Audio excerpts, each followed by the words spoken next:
Hey guys, welcome back to the Calibrate Tools and DIY channel. Sorry, I'm a little late today. It's Tuesday. Every Tuesday, I pop on here to engage with you guys on a more personal level. Perigirl Live Notes still says waiting. Everything okay? Yes, everything's okay. Perigirl Live Notes. I had to take care of something that could not be avoided, if you know what I mean. And but now I'm here. I am here. Without further ado, so let's get into it, guys. What is the title of this live? AI is here, but it's not too late for some of you. For some of you, it will be too late, unfortunately, but that's the way life goes. That's the way evolution proceeds. You know, if you can't keep up, you will be left behind. And you know, why be emotional about it? It's just the way it is, right? Dead weight cannot be carried only for so long, or it can be carried over only for so long. And that dead weight is those of us who have not adapted to what the future is bringing upon us, which is new technology. We can't avoid technology. It's part of the it's part of our of our very existence. We use it every day. I mean, we have cell phones. Everybody's looking at their phones all day, so you're immersed in technology. All right. So AI is just another tool that's come along that's going to replace obsolete things, right? And unfortunately, some of those obsolete things will be human beings. All right. But it can't replace everything, guys. So don't despair. Do not despair. It cannot replace everything. And I just thought I'd get on here and just kind of remind you guys. I talked about this in previous lives about how AI is taking over. But if you don't prepare yourself, it may wipe you out. Yes, it may wipe you out. Okay, in fields that you think are so high and mighty, so respectful, so white collarish. You know, those fields are they're on the chopping block. Okay, and that's funny how the tables have turned, right? You know, back in the day, to be called a plumber or someone who works in the trades and gets their hands dirty, you were looked down upon. You were seen as an untouchable of sorts, right? You were told, or little girls were told, don't go after that guy. He's a plumber. No, you can't. You know, you don't mess with those kinds of people. But guess what? AI is here, and now see how it flips. And a lot of things are flipping in this world, and it's very interesting to observe. So let's dive right into it, guys. Like I said, guys, I'm by a window, so if you hear some noise, please do not be disturbed or put off by it. I'm going to work on soundproofing this space. I haven't gotten around to it yet, but I'm getting to it, guys. So please bear with me. Okay, so let's dive into it. There's an article I came across that summed it up pretty well. Okay, let's look into that. Okay, what did it say? This is an article out of Forbes magazine. It said it's concerning what a certain CEO, Jim Farley, said. He said, CEO Jim Farley warns AI will wipe out half of white collar jobs, but the essential economy, once again, the essential economy has a huge shortage of workers. All right. Let's see here. Ford CEO Jim Farley recently became the latest corporate boss to sound the alarm about artificial intelligence's impact on workers. During the Aspen Ideas Festival last week, he highlighted the importance of the essential economy, which he defined as everything that gets moved, built, or fixed. Let's stop right there, guys. Everything that gets moved. Okay. I was a trucker for almost 20 years. So obviously he's talking about, the transportation industry, right? If you're in any kind of transportation industry, not to say that that the transportation industry hasn't been touched by AI. I live in Southern California where I see driverless cars all over the place, everywhere I go. Okay. So it has been touched. So I would not be so quick to say that is safe itself. And I know they have, driverless big rigs out there as well. Now they have not taken over the streets and the roads like driverless cars have, right? But they are out there. Okay, so it's just a matter of time. So just like it's just a matter of time. Okay, before some of these things that we think are not going to be touched are going to be touched. Okay, built. Well, I don't know. They have automation already, right? They have automation already, but the construction industry, the building industry has not necessarily been inundated with AI robots building buildings. They do have 3D printers out there building buildings, but these 3D printers and they have to be operated by somebody. Okay, the human factor is still behind it.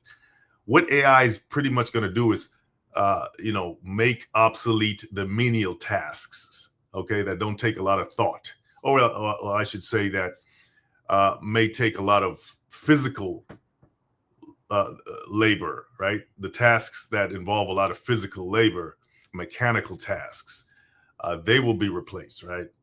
More so than in the building industry, I believe, more so than anything else. Fixed. Okay, you don't see robots fixing cars or changing the oil yet, or fixing refrigerators or whatever needs to be fixed. You don't see that yet.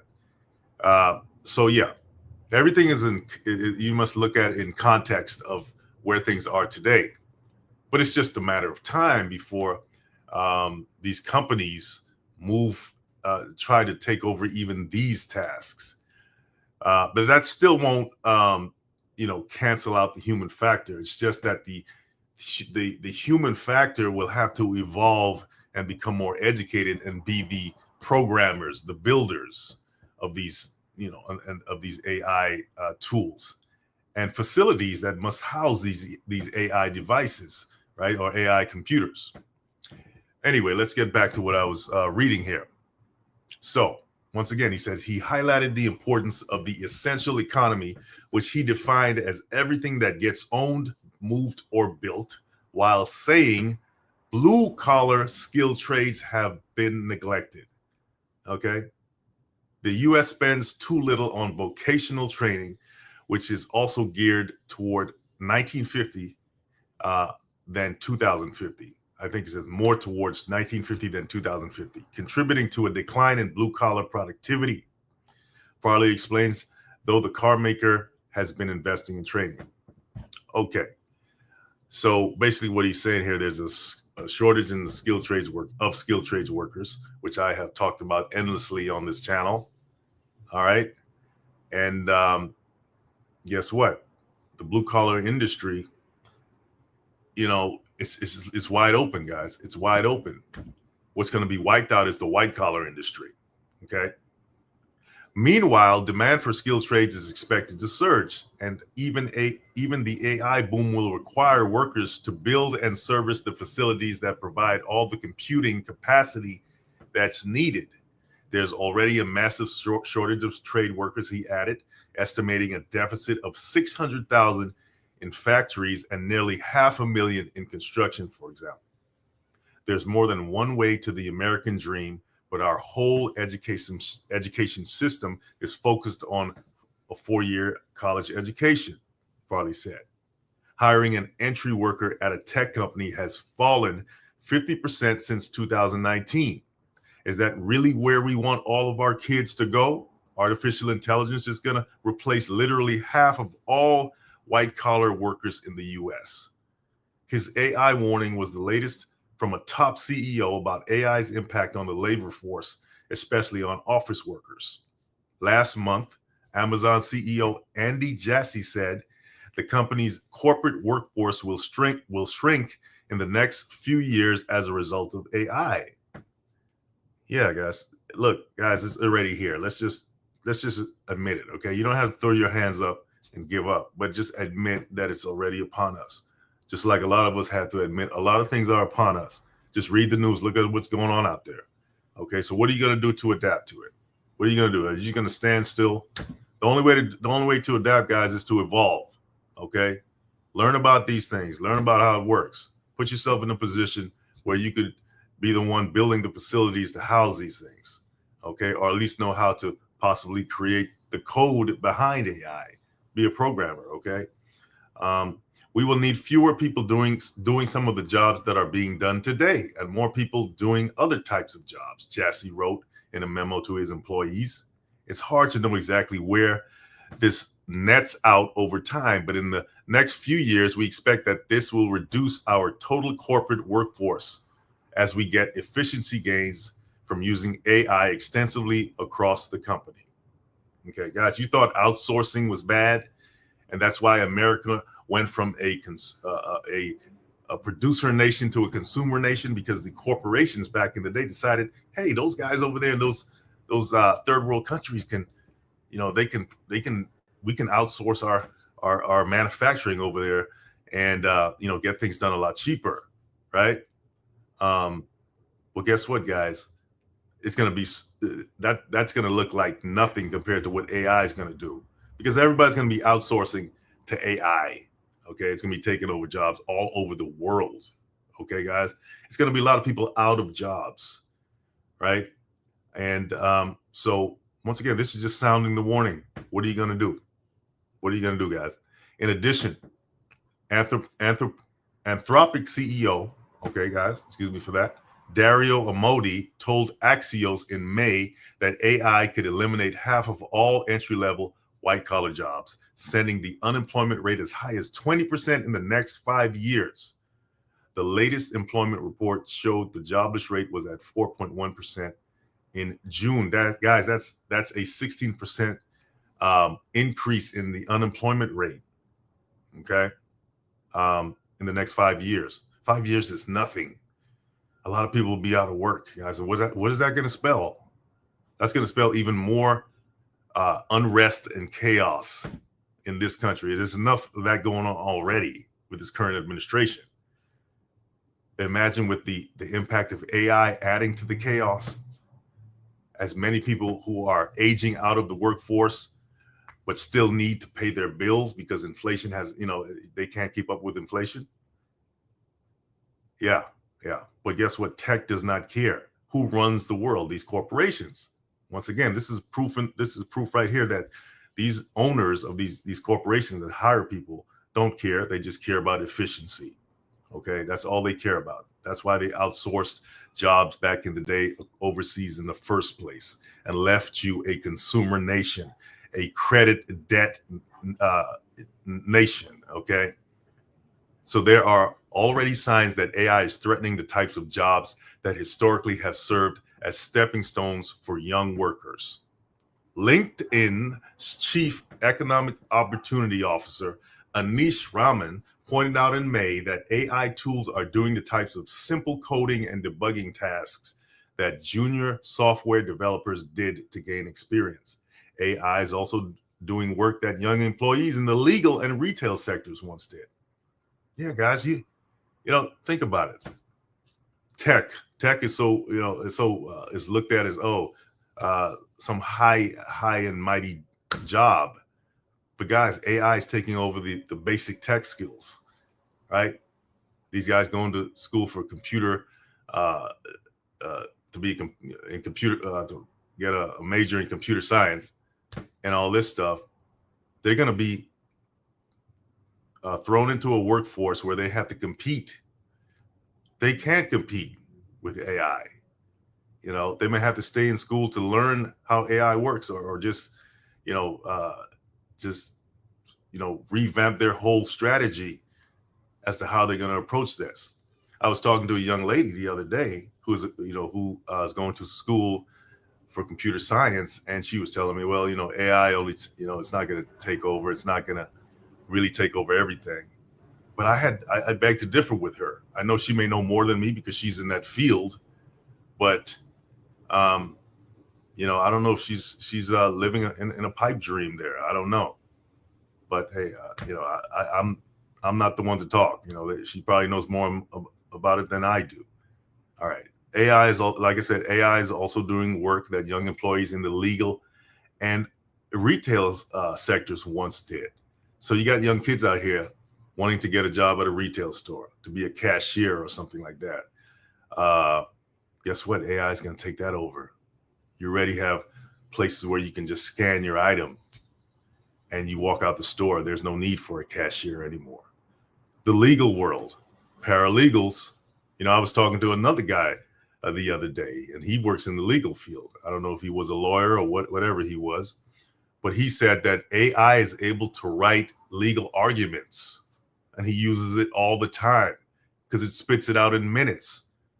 So when you go into court and you're in front of a judge, you have AI to back you up because it can research legal cases, cite documents, cite cases in a matter of minutes. What do you need a paralegal for, right? What do you need a paralegal for? So, guys, it's here. All right, so it says, for his part, Ford's CEO sought to draw attention to the opportunity in skilled trades. Now you want to look at the blue-collar, lowly guy, the dirty job guy, noting that more Americans are considering trade school versus a four-year college. We all sense that America can do better than we're doing, Farley said last week. We need a new mindset, one that recognizes success, the importance of this essential economy. Now they want to call it an essential economy. It's kind of like what they were when the pandemic was happening. They would say, we need these essential jobs, right? It always comes down to the basic jobs and tasks that people perform. They only get their respect in hard times when everything else is threatened. That's when you get the respect as a blue collar worker or as a quote unquote essential worker. Okay. And the importance to our vibrancy and sustainability as a country. Yeah. Okay. Well, look at what's happening today, guys. We have an administration that's getting rid of a lot of our essential workers, right? I wonder how that's going to work out. Who's going to replace them? Who's going to replace them, guys? Okay. That's a whole other conversation. Let's see here. All right. So I'm going to try to jump into an argument about what AI cannot do. All right.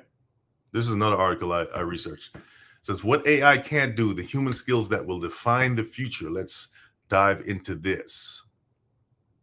Let's see if I can pull the pertinent information from this article instead of reading the whole thing.